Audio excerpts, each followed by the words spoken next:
Hello, Jiu-Jitsu nerds. I feel like it's been so long since we last spoke. I am super, super happy to be announcing that this is going to be the new set time for a Monday show, which will look ahead at everything happening for the upcoming weeks or weeks in Jiu-Jitsu.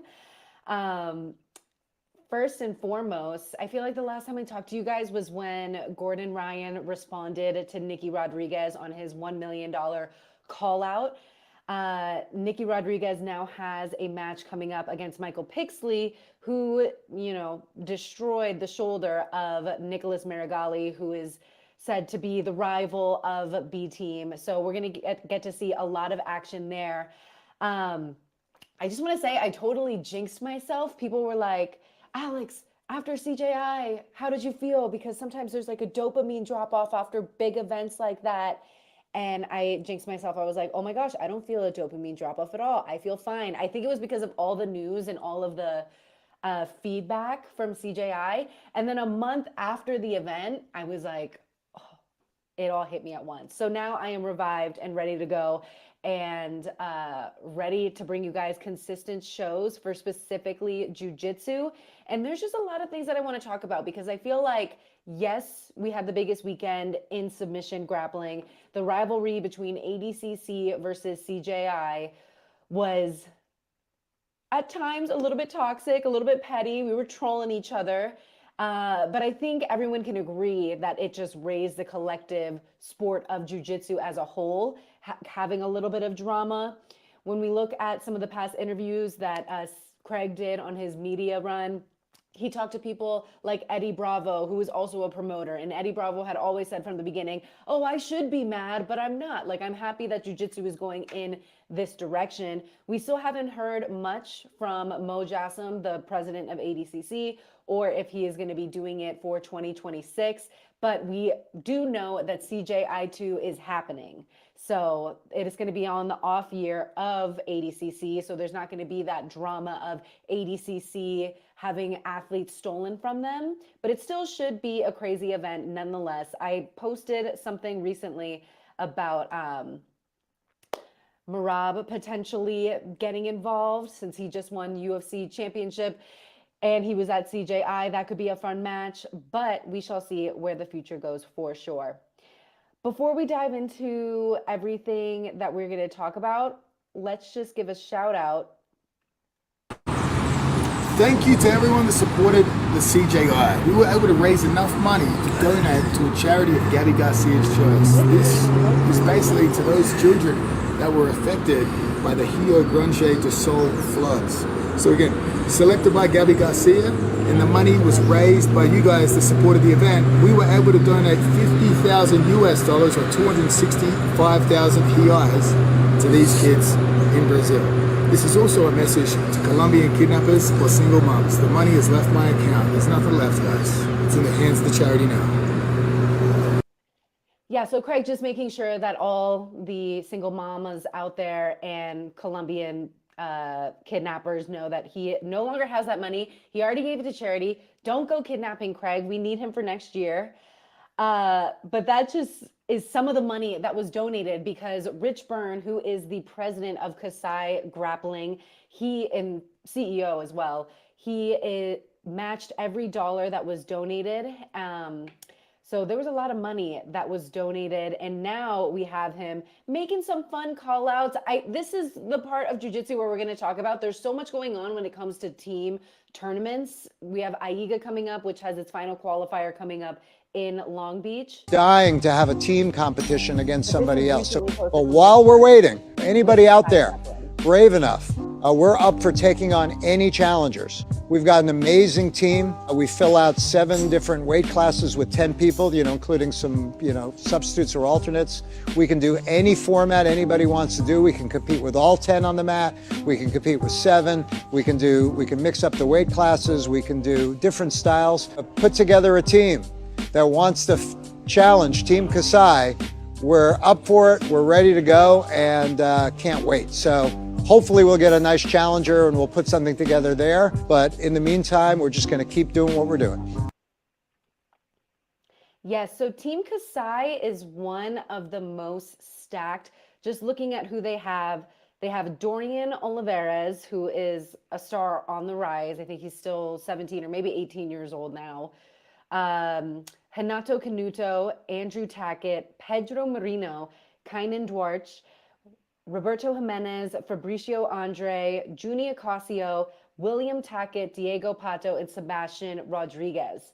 The team format is very interesting to me, but there's just so much going on. Like there's so many different teams that get representatives, and I feel like there's just so many moving parts that it isn't as digestible for newcomers in the jiu-jitsu scene.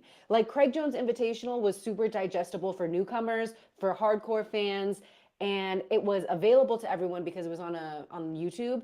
Whereas all these teams popping up, and then there's these qualifiers and everything in the lead up to AIGA's $1 million team tournament happening, I think, at the end of December. I don't know. There's just a lot of moving parts, but let me know what you guys think about that, because I did not religiously watch the AIGA tournament that happened last year, but I saw that there were some good matchups. They had Team Modolfo, and then Team Universal, I want to say, and then a team that was made by Khabib. So he was involved. So they're getting a lot of big names, but I just feel like there's so many moving parts that I have to do bigger and better research on the stuff that they're doing. But what's up, MMA Uncaged?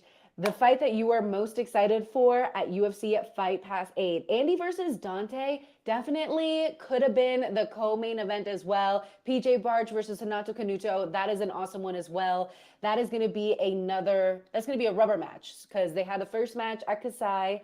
It was a little bit controversial. PJ Barch lost, felt like he should have been awarded points. And because he wasn't awarded points, he was chasing Renato the whole time, leaving more openings for Renato. And then Renato was able to get his back, and he won by the points. It was like an IBJJF rule set for that tournament. And then fast forward to April of 2024 at PGF, they get to square off with the PGF rule set, which, as you guys know, or maybe don't know, PGF has a different rule set. So either you get the submission and you get points, or you didn't get a submission and you get no points.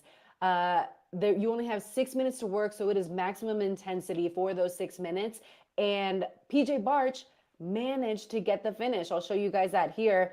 It's content that I can't show you. When it comes to flow grappling stuff, I don't like to show flow grappling stuff because it will sometimes get pinged and then my stuff will get demonetized. But PGF, I work for, I'm the sideline reporter for. You guys can catch that November 3 to 8th, so we can use that footage as we please. Leg attack.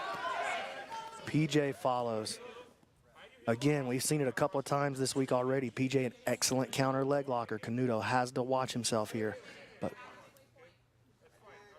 And PJ really is one of the best counter leg lockers. Yeah, we saw him counter leg lock Elijah That's why I was Carlton surprised just yesterday. Renato kind of went into this position with him.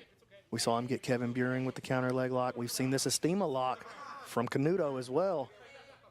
This is not terrible.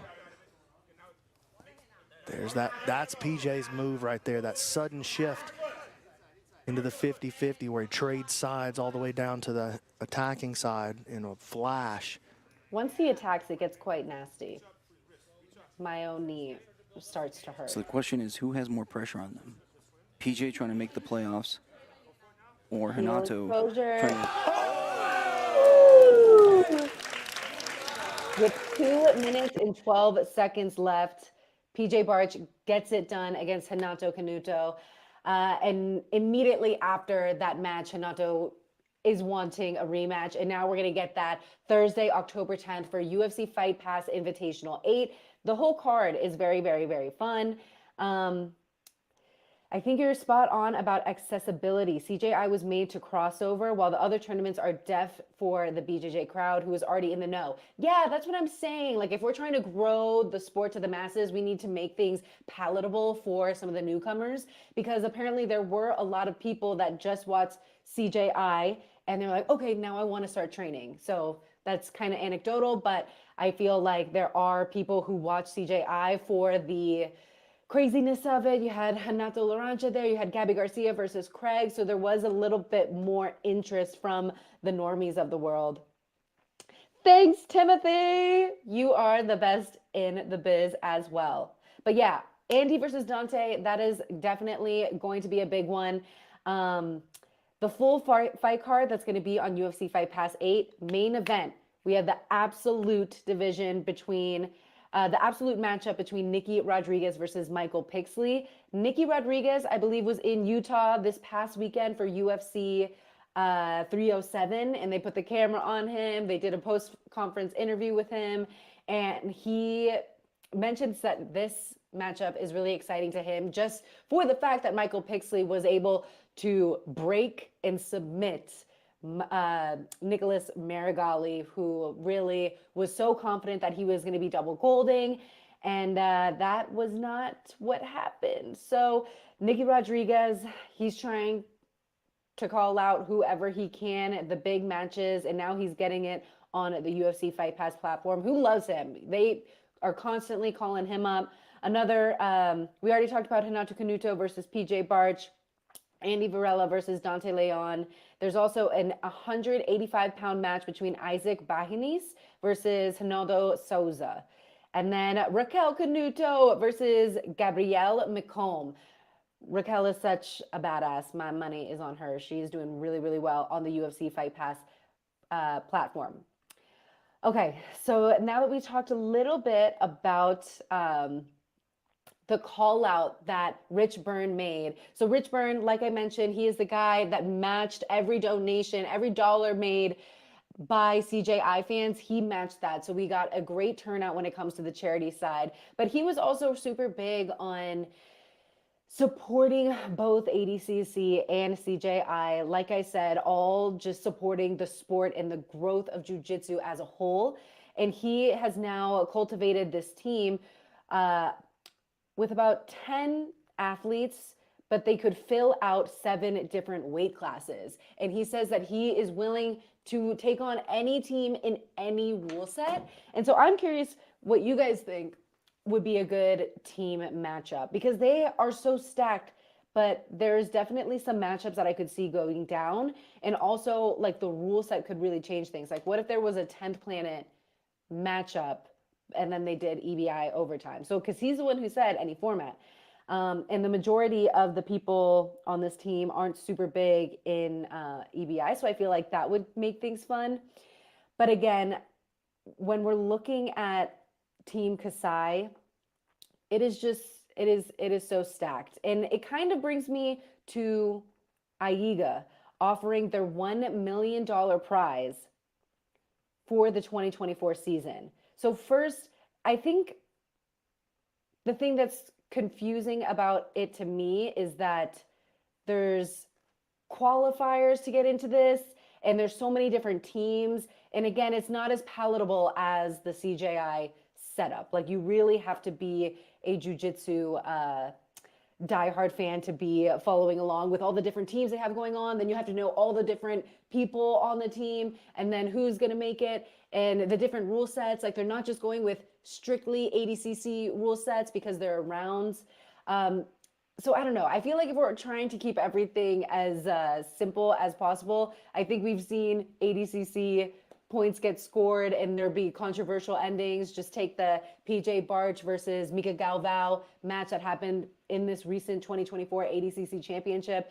So I feel like because there's so much nuance to the rule sets and every promotion keeps on doing a new rule set, it just makes things really complicated for the average jiu-jitsu fan. And especially newcomers who are like, oh, well, I just watched CJI go for, 3 rounds and if it goes to the judges, no points. And now, we're going to try to promote AIGA, which has the ADCC rule set, but it also has rounds and it's a little bit different. So I kind of wanted to break the rule set down for you guys with AIGA, because I think that is going to be the next most high paying event team-wise. So $1 million for teams. The team-on-team matches will be 7 versus 7 with weight categories similar to those with ADCC. AIGA is a Abu Dhabi, I want to say funded promotion. In 2023 season, something that really stood out was how many of the global athletes were able to beat or stay competitive with known champions, with many who could go on to have success at the ADCC trials. So I feel like they're kind of keeping similar ADCC rule sets because they want to kind of work in partnership with ADCC, and this can kind of keep things, you know, moving for the ADCC movement while they have that 1 year off, since ADCC only happens every 2 years. So in the individual matches, the basic rule set is ADCC points and penalties, but with some modifications. Takedown 2, sweep 2, mount 2, guard pass 3, back mount 3 points. Like ADCC rules, establishing points for a takedown or sweep requires you to hold an opponent's back on the mat. Not the most entertaining rule, having to hold them down like it's, you know, professional wrestling.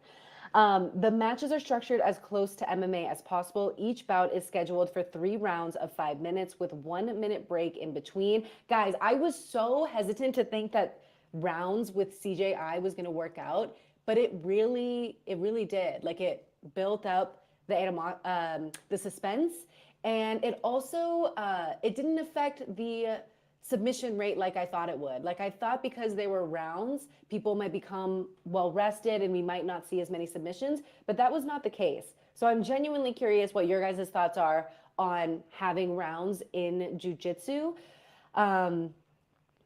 because it seems like a lot of these team tournaments are going more towards the route of having rounds. So the final rules that they have here: in the match, points are reset to 0 at the beginning of each round.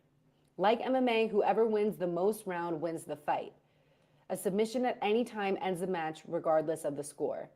So even if the total points favor one athlete, it's still just total rounds won that determines the victory.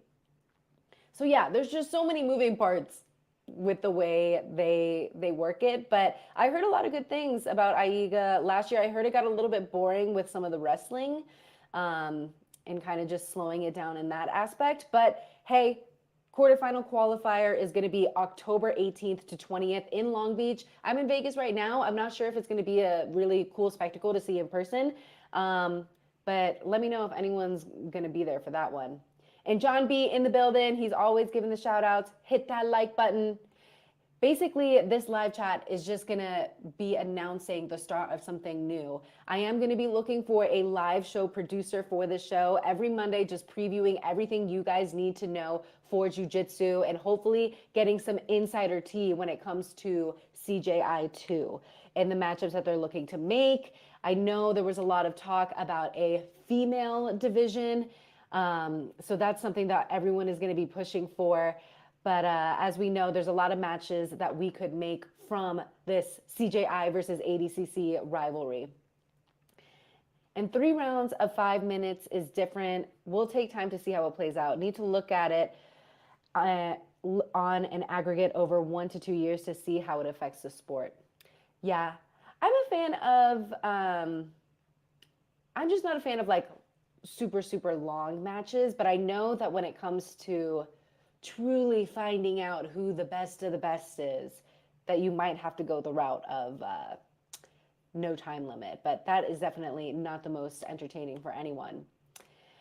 All right, now on the most upcoming recent news that is the most relevant, that you guys can even bet on shuffle.com, is UFC Fight Pass Invitational 8. That is coming up this Thursday, October 10th.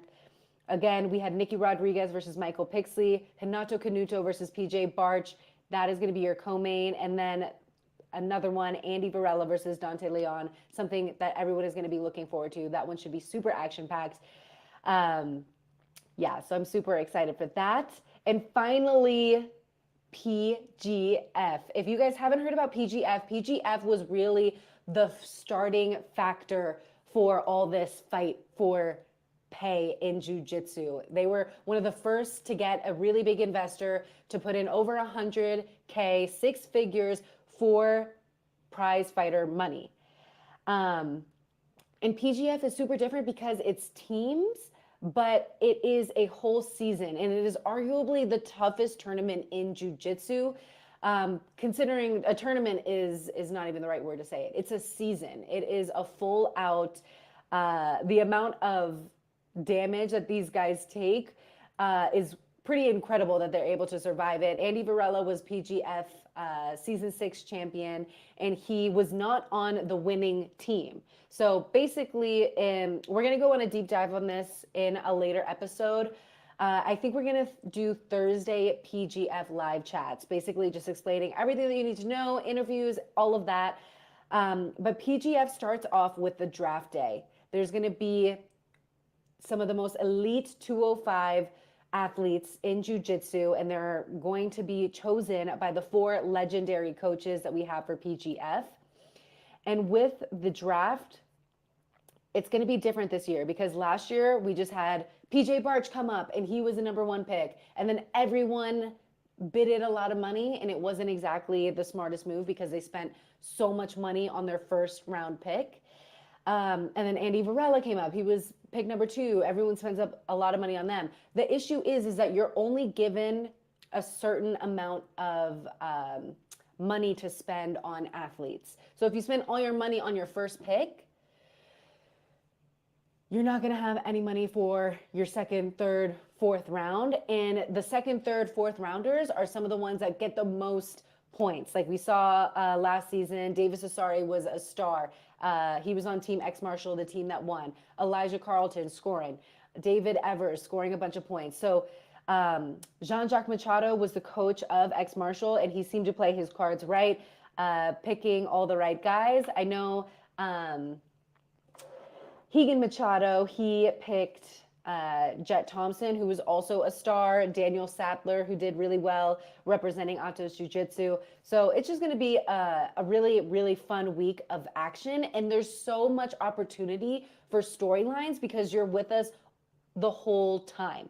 Okay, so this is kind of going back to CJI being palatable and accessible for newcomers in jiu-jitsu. PGF does the same thing because the first 4 days of the season and draft day are all free on YouTube. Then it goes on the finale, if you will, the playoffs is going to be on UFC Fight Pass. But how the players get to UFC Fight Pass is by cultivating points throughout the regular season. So you get to follow all the action. People get injured. You know, there's replacements that have to come in. So it's all super fun, and it's happening November 3 to 8th. I'll be your sideline reporter again for this one. And it's already here. They haven't announced all of the athletes yet, even though I know them. I won't give any spoilers though. So on November 3rd, we have the draft day. You can catch that on YouTube. Each of the 4 jiu-jitsu legendary coaches will receive 20,000 PGF points. The draft is auction style, where the 4 coaches will bid on competitors trying to compile the best team. The regular season is from November 4 to 7. This is all happening right here in Las Vegas. And if you want to come, you go to PGF's Instagram and see if you can find a way to get in, because it is invite only. It's not like CJI where it's going to be filled up the Thomas Mack Center. It's a very highly elevated, sophisticated jiu-jitsu tournament. We got the chandeliers and the whole look. So it's very, very fun. And then postseason is going to be November 8th. So this means that the 8 competitors who earned the most points throughout the season and are not injured, regardless of their team standings, will earn a spot in the postseason finale tournament. The finale tournament is an 8-person single elimination tournament. So the playoffs is a little bit more easy to understand because it's kind of what jiu-jitsu fans are used to when they go to UFC Fight Pass to watch an EBI tournament. Submission only. They go to overtime, and I'm not sure if this year we're going to be doing back and spiderweb. Last year it was just back for simplicity, but I really like spiderweb, so I kind of want that. I feel like the suspense of someone almost breaking their arm is crazier than the suspense of someone getting choked slowly, but I don't know. That's personal preference. What do you guys think? Do you guys like PGF is amazing. I'm so glad you feel the same way. I personally find spiderweb to be more interesting than when someone's on the back. But, you know, and sorry guys, I'm producing this by myself today, so I haven't been able to look at the comments in real time. The reality is formats need to be explored to see how it resonates with fan and competitors. And yes, we are still in such the beginning stages of jiu-jitsu. So testing with all these different formats, I just think there needs to come a point where it's just like, either stick with the, like for AIGA, I feel like they should just have stuck with the ADCC rule set. But I guess them tweaking it a little bit and like making it into rounds kind of puts a different spin on it. Would PGF serve as a potential qualifier for the next CJI? The next computer generated imagery, Rodrigo? That's so funny. People call it CGI all the time. But for CJI, I don't think we'll ever have, I don't know. I'm going to have to talk about Craig on this one. He's currently in Colombia. He's going to be flying to Spain to support his brethren Oscar Willis fight at bare knuckle boxing against Ben Davis in Marbella, Spain.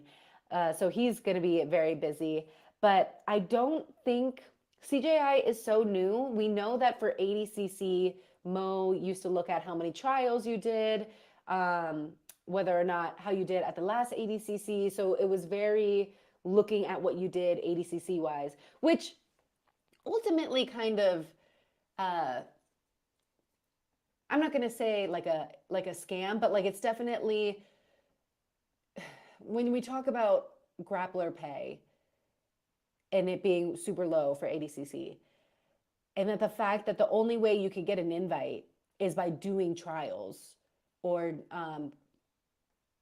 doing more opens, you're just like giving more money to ADCC. So you would, expect them to give a solid amount of money back. And also like the travel that they do to trials and all that, that's not always covered. So I just think it's interesting that the way that you get into ADCC is by getting invited based on how you do at other ADCC events. But I don't know, I guess that's kind of just the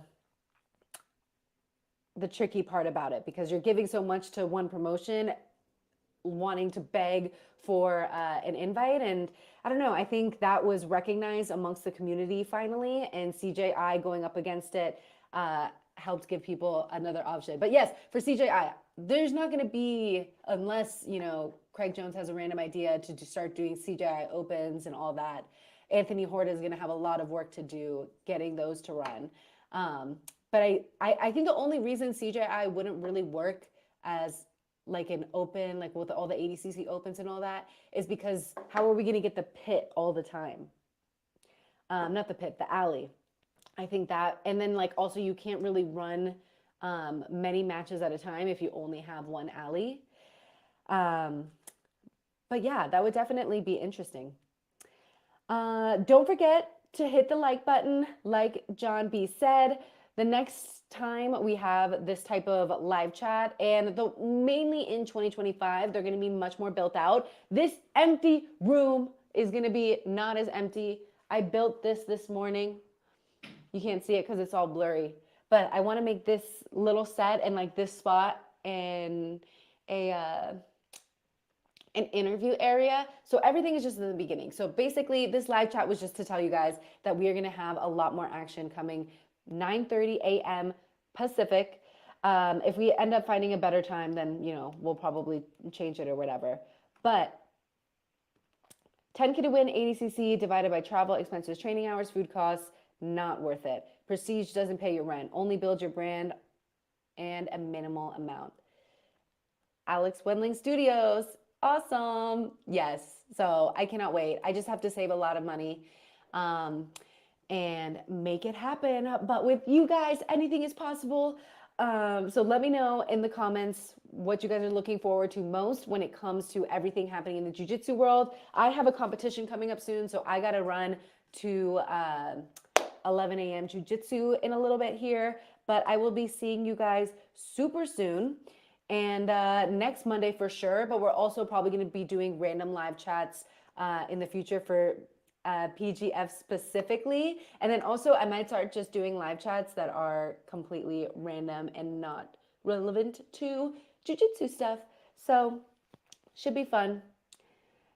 I can't wait to find out what division that they'll be doing for CJI next year. But I mean, 77 kg was so entertaining. I think we're going to have to do, they might try to save 66 kg for 2026 just so they can maybe steal athletes from ADCC. I don't know. Will the rivalry between ADCC and CJI continue, or is it over? Are we over this stuff, you know? And don't forget to remember to like and subscribe. We just hit 61K. I am so happy to be on this wild ride with all the jiu-jitsu nerds. And I will see you guys at hopefully another event sometime soon. Talk to you guys in a week.